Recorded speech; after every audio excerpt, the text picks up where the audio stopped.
whenever you are on any battlefield, kind of the unwritten rule is that topography is everything. It's very easy to look at a flat map and do a bunch of Monday morning quarterbacking and talk about what troop movements should or should not have looked like. Well, right now, I am on the Gettysburg battlefield, right in the spot where some of the most notorious fighting took place at the Peach Orchard.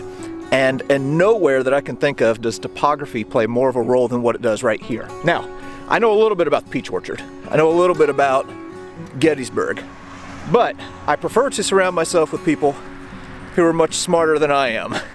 Like Eric Lindblade, who is a licensed battlefield guide here at Gettysburg.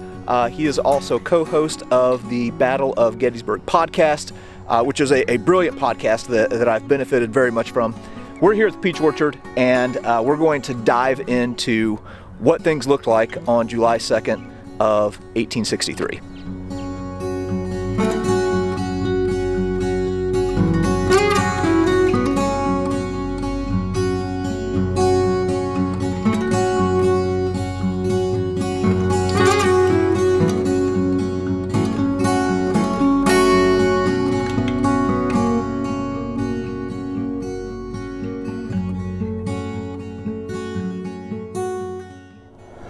So we are standing right now on what would be considered the southwest corner of Joseph Sherfy's Peach Orchard.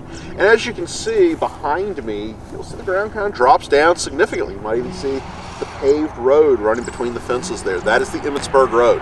This is the road that Dan Sickles is going to come up on July 1st. He's approaching Gettysburg, where he is going to see this peach orchard here on this bit of high ground. So when we talk about what Sickles does on July 2nd, we have to go back to July 1st and think about what is he seeing as he arrives on the battlefield. What's drawing his eye? What's catching his attention? And certainly this raised peach orchard along the Emmitsburg Road and the ridge that it sits on certainly drew his eye on July 1st and of course into July 2nd, and some will say have potentially catastrophic impacts on the Army of the Potomac here at Gettysburg.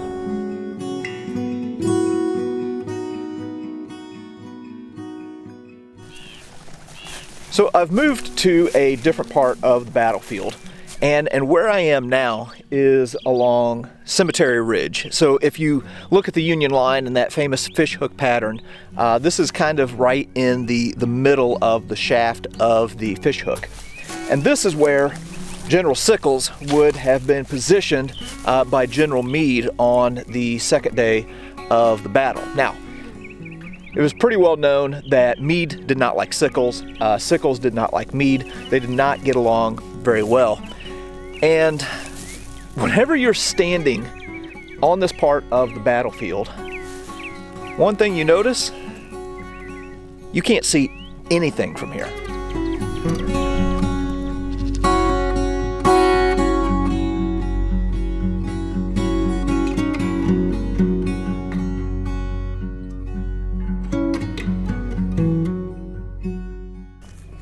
Now, it may be a little bit hard to tell the lay of the land from the camera angle here, but you can kind of see that along Cemetery Ridge, we're in a low spot. So this is looking to the north, and you can see how it rises up. And then if we look to the south, you can see the round tops.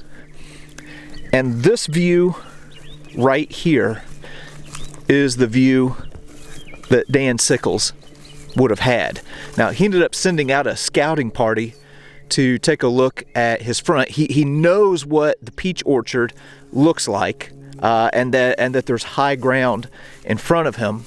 And whenever his scouting party bumped into some Confederates, and he knew that there were Confederates that had moved to his front, well, that's whenever Sickles makes the unilateral decision to move his lines forward. You know, this really kind of puts an exclamation point on why it's really good to have a battlefield guide whenever you come to someplace like Gettysburg, because I mean, we're just right here along the road right now. Most people are just driving by this and really don't know the significance of this spot. But whenever you know that this is where Dan Sickles started out, and whenever you kind of walk out amongst this area and you see how marshy and rocky and unsuitable for artillery it is, well, it kind of makes sense why Dan Sickles wouldn't like this spot and why he might think that Meade had just kind of shoved him to an unimportant part of the battlefield. But anyway, we're going to go over to the peach orchard now and see the spot where Sickles moved his lines out to.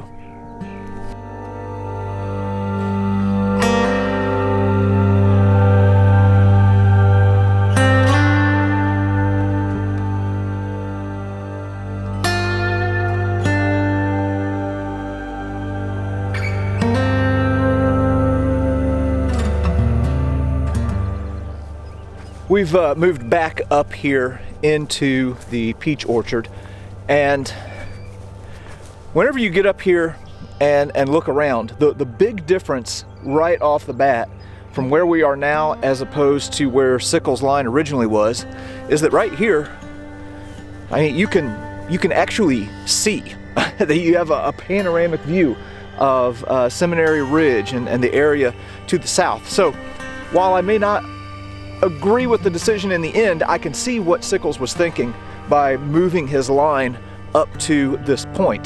The big problem that I have with where we're standing right now is there's no cover and concealment.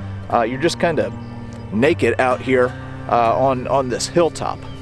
And really, from a leadership perspective, one of the big things that Sickles did is he didn't communicate up and down the chain of command. He didn't communicate with his peers, which, you know, I get it. I've been there myself. There have been times where, you know, I've kind of stepped out and made decisions, but forgot to tell everybody around me, and kind of watched everything blow up in my face. Learn from it, and we can learn from Sickles too.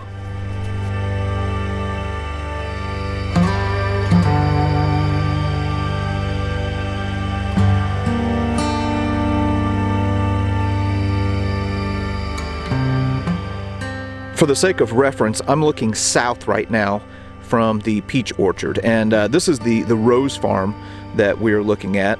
And this is the spot where General Kershaw with the Confederates would have attacked the Union salient here from. And I guess that the artillery loaded up canister shot, which is basically like turning your cannon into a giant shotgun, and they just ripped the Confederates apart. So from where we are now, we are looking west across the Emmitsburg Road at Seminary Ridge, where the Confederate lines were staged up. And at about 6 p.m., which is about a half hour after Kershaw's attack, Barksdale and Wolford's brigades from the Confederates struck the peach orchard from the west. And it said that they came across the field shrieking like Indians. And it's this attack that is going to collapse the Sickles salient. Okay, we're going to jump across the road here and check out the home of a family that got caught right in the crossfire of this terrible battle. All right, so we're standing on the property owned by Joseph Sherfy and his family in 1863, and as we kind of look around, most people say, okay, you're on the battlefield. I would argue we're actually in a little bit of a neighborhood in 1863. We're at the house of Joseph Sherfy and his family. If we look off into this area here, you'll see the Warfields and other families. You'll see the Wentz family here. You'll see the Klingels over there. You'll see the Spanglers over there. So we think about these battles are raging over the homes and property of just regular citizens. And every citizen here at Gettysburg had a choice. You know, do you stay? Do you go? Each one of those has its own bit of consequences, and yes, should I stay? No, I shouldn't, or where I go. Adding to this is that a lot of citizens that lived west and north of Gettysburg, when the battle begins on July 1st, retreat to the east and to the south, fleeing the guns. Well, if the battle begins to the west and to the north, and then it shifts to the south, and I fled to the south, guess where I am now? I'm right in the middle of July 2nd and the fighting. So this is an area that when we look at this, there's still battle damage on the Surfy House that we see. That's canister that was being fired at Confederates from the peach orchard just across the street from us. Their barn is going to burn to the ground as a result of the battle. Their subsistence garden is going to be trampled. Their beautiful orchards that they have here are going to be destroyed. Anything in the house is taken. You can see what the impact this is going to have on the citizens here. We often talk about, when it comes to a battle, the heroism we see of the soldiers. And certainly I could spend a lifetime talking about heroism of each individual soldier that fights here. But to me, the unsung heroes, it's the locals. It's the families like the Sherfys, or the Klingels, or the Spanglers, or the Wentzes, that when this is all said and done, they've got to pick up the pieces. They've got to clean up these properties. They've got to rebuild their lives. And it's not like today where you're having FEMA and other agencies coming in to help the rebuild. In many cases, these families are on their own and will be for the foreseeable future.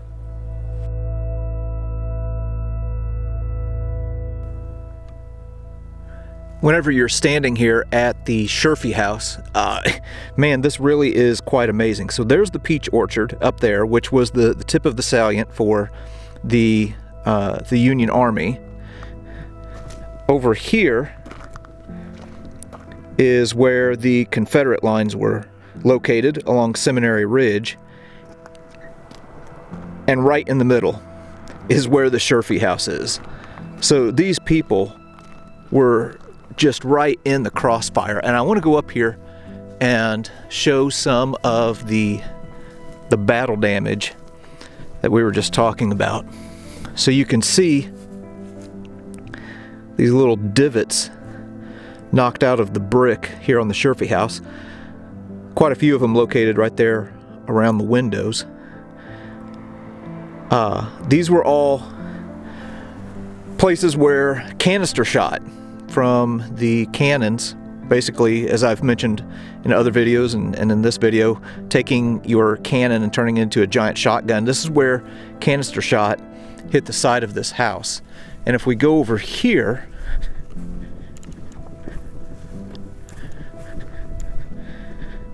well, you can see a few more spots where this canister shot would have hit the brick. Now, if it can do that to brick, imagine what it would do to human flesh. Now, there's this crazy story about how on the second morning of the battle, there was a bullet that went through the dress of Sherfy's mother-in-law. She ended up picking it up and putting it in her pocket, but at that point they decided it was time to move along. But can't imagine what these people came back to. Now, if you come here to the Surfy Farm at Gettysburg, the big red barn that you see on the property is actually not the original barn.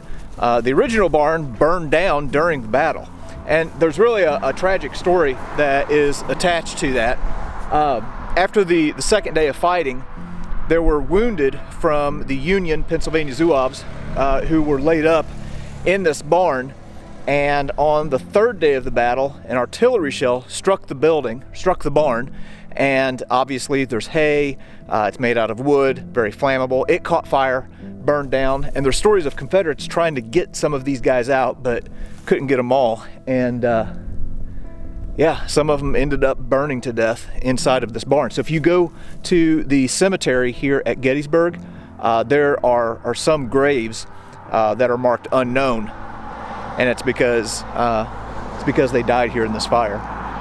But anyway, I have one more stop that we're going to make here at the peach orchard.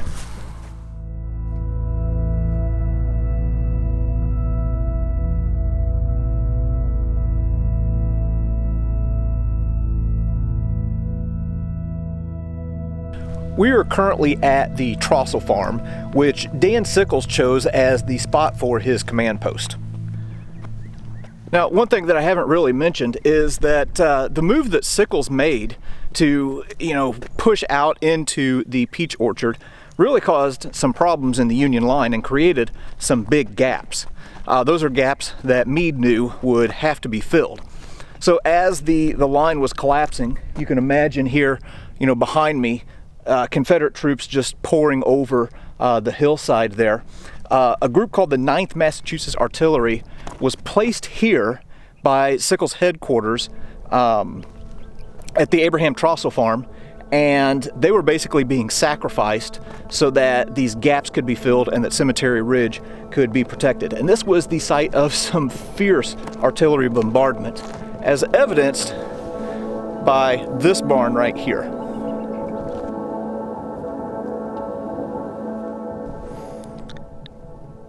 So right there on the south-facing side of the Trossel barn, you can see where a Confederate artillery piece poked right through the south-facing brick wall. So if you ever come to Gettysburg, that's definitely something to be looking for. I mentioned that the Trossel Farm is where Sickles had his command post set up, and in the distance there you can see the red barn of the Sherfy farm. Right over here is the peach orchard, and I'm standing at the exact spot where Sickles would have been mounted on his horse and observing and commanding the battlefield when a Confederate artillery piece sailed over and struck him right in the leg at this very spot. This is a marker showing the exact point where Daniel Sickles was wounded on July 2nd, 1863. I've heard one battlefield guide hypothesize that perhaps the horse may have seen the shell coming in and flinched because the horse remained unscathed. It didn't get hit. But Sickles did, and his leg had to be amputated as a result. And this is the spot where it happened.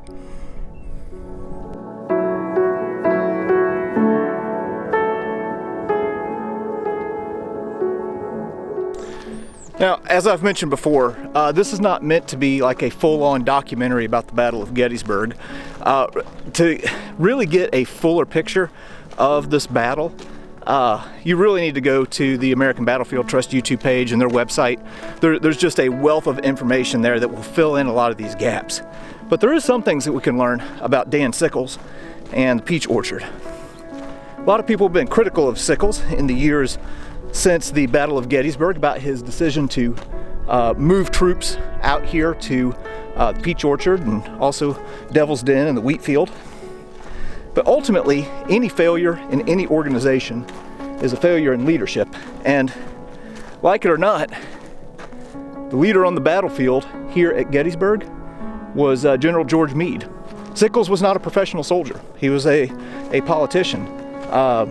Meade, as the leader on the battlefield, should have recognized that, put aside any differences that he had, and helped Sickles out a little bit more and maybe spent some more time explaining what he needed. And if he didn't want to do that, then he should have fired him and replaced him with somebody that would have done the job the way he wanted. So anyway, those are lessons that we can learn. Not necessarily Monday morning quarterbacking, but learning the lessons from history. All right. Well, we still have a few places from the Sickles salient that we need to take a look at. So in the next few episodes, we're going to be going to the wheat field and the infamous Devil's Den. I know that a lot of people are pretty critical of Dan Sickles and some of the command decisions that he made during the Battle of Gettysburg, but do you have an avenue named after you? Yeah, I didn't think so.